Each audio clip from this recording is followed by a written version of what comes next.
नमस्कार, मी विनीत सुनीता सुरेश पवार, जिल्हा रेशीम विकास अधिकारी सोलापूर। मी आहे सोलापूरमध्ये सध्याला 1 वर्ष झाला आहे आणि रेशीम उद्योगासंदर्भात आज आपण इथं सिद्धेश्वर ह्याच्यामध्ये स्टॉलमध्ये आपण स्टॉल लावलेला आहे यात्रेमध्ये।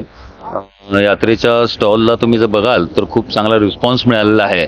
अनेक भागातील शेतकरी आज रेशीम स्टॉलला भेट देऊन ते खूप चांगल्या प्रकारे आपल्याला रिस्पॉन्स देत आहेत। रेशीम उद्योगाचे जर बघायला गेलं तर रेशीम उद्योग हा सुरुवातच महाराष्ट्रामध्ये सोलापूर जिल्ह्यातून झालेला आहे। सलगर वगैरे परिसर म्हणजे कर्नाटकाचा जो परिसर आहे त्या भागातून आपल्याला रेशीम उद्योगाची सुरुवात मिळते आणि तो वाढत वाढत आज 36 जिल्ह्यांमध्ये महाराष्ट्रात चालतो। आज महाराष्ट्रामध्ये 36 जिल्ह्यामध्ये बीड जिल्हा हा सगळ्यात टॉपवर आहे, म्हणजे 5000 एकर लागवड आहे। पश्चिम महाराष्ट्रामध्ये आज आपण सोलापूर जिल्हा 1250 एकरवरती आहोत आणि त्याची अजून लागवड वाढण्याच्या दृष्टिकोनातनं आज आपण लोकप्रचारार्थ तिथ्यात आपण हा स्टॉल लावलेला आहे आणि ह्या स्टॉलला जवळपास आतापर्यंत कमीत कमी 1000 लोकांनी व्हिजिट केली आहे आणि त्यांना आपण माहिती दिली आहे। थोडक्यात सांगायचं तर की इतका सोपा उद्योग जो आपण विसरून गेलो आहे की सोलापूरचा हा मूळ उद्योग जो आहे, कारण आपलं सोलापूर टेक्स्टाईल मधलं मँचेस्टर म्हणतो आपण, की सोलापूर उद्योगामध्ये एवढ्या मोठ्या प्रमाणात जर टेक्स्टाईल इंडस्ट्री होती तर आज ती नाही आहे। तर आज ही सोलापूरमध्ये खूप चांगली आपल्याला संधी मिळालेली आहे। जिल्हा रेशीम कार्यालयाच्या मार्फत हिरज येथे आपल्याकडे आपण रेशीम कोष बाजारपेठ तयार करत आहोत, तयार झालेली आहे। 1 महिन्यामध्ये ती चालू होईल। सोलापूरचं वैशिष्ट्य म्हणजे काय, सगळ्यात जास्त जे बाजारपेठ आणि व्यापारी आहेत ते कर्नाटकात आणि आंध्र प्रदेशमध्ये, आणि सोलापूरचं वैशिष्ट्य म्हणजे काय, तर इतर जिल्ह्यांच्या पेक्षा आपल्याला रेल्वेची कनेक्टिव्हिटी सोलापूरवरनं सध्याला खूप चांगली आहे। आंध्राला जाता येतं किंवा रामनगर कर्नाटका जे बँगलोरपासून 80 किलोमीटर आहे, तिथं डायरेक्टली आपल्याला रेल्वे आहे। तिथं सध्याला आपले शेतकरी माल घेऊन जात आहेत। महाराष्ट्रात बघायला गेलं तर आपल्याकडं भंडाऱ्यापासून मंडळामध्ये एक ऑटोमॅटिक ड्रिलिंग मशीन आहे, बीडमध्ये आता होत आहे, जालन्यामध्ये ऑलरेडी 1 मशीन आहे, सांगलीमध्ये 2 मशीन्स आहेत, सोलापूरमध्ये सुद्धा आपण आपल्या एरियामध्ये 10 एकरमध्ये आपलं ऑफिस आहे, तिथं कोष मार्केट आहे, तिथं सुद्धा आपण 1 मशीन टाकण्याचा विचारात आहोत। त्यामुळं काय होईल की जिथं पिकतंय तिथंच विकलं गेलं पाहिजे, त्या तत्वानुसार आपण तिथं मार्केट सुरू करत आहोत। खूप चांगला उद्योग आहे। याच्यामध्ये फक्त तुम्हाला तुतीची लागवड करायची आहे। तुतीची लागवड करणं म्हणजे त्यासाठी रोपं लागतात, ती रोपं आम्ही तुम्हाला प्रायव्हेट नर्सरीमधनं प्रोव्हाइड करतो। यावर्षी साधारण 2000 एकरचं आमचं टार्गेट आहे।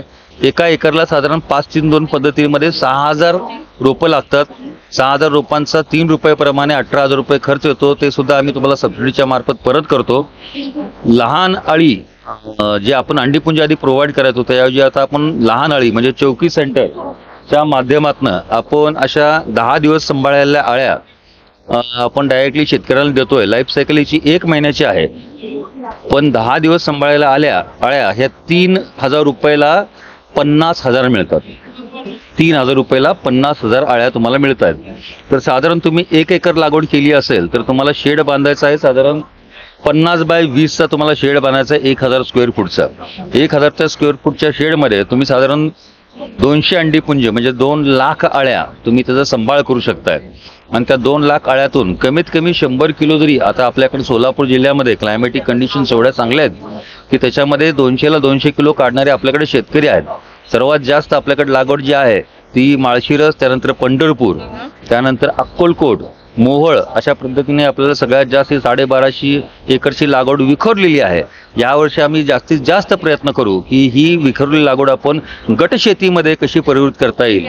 आज 2 दिवस झाले मी याच्यामध्ये पाहत आहे, अनेक शाळा इथे येत आहेत। महारेशीम अभियान आता पुढच्या महिन्यामध्ये चालू होत आहे।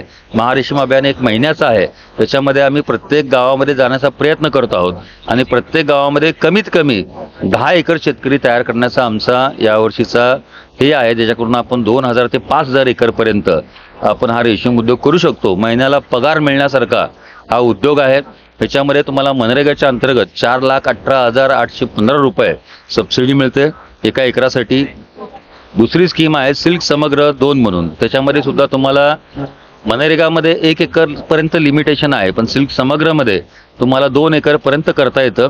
2 एकरमध्ये तुम्हाला साधारण 4.25 लाख रुपये एकरी, आणि जर 2 एकर केली तर 5.5 लाख रुपयेपर्यंत तुम्हाला अनुदान मिळतंय। त्यामुळे शेतकऱ्यांनी जास्तीत जास्त प्रमाणात रेशीम उद्योगाकडे वळून आणि आज आपले जे कलेक्टर साहेब आहेत कुमार आशीर्वाद, त्यांचा हा ड्रीम प्रोजेक्ट आहे.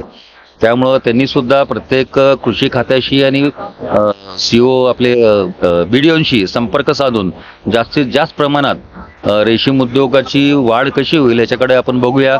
आणि परत एकदा सोलापूरला टेक्स्टाईलचं हब कसं करता येईल त्या दृष्टिकोनातनं आपण प्रयत्न करूया.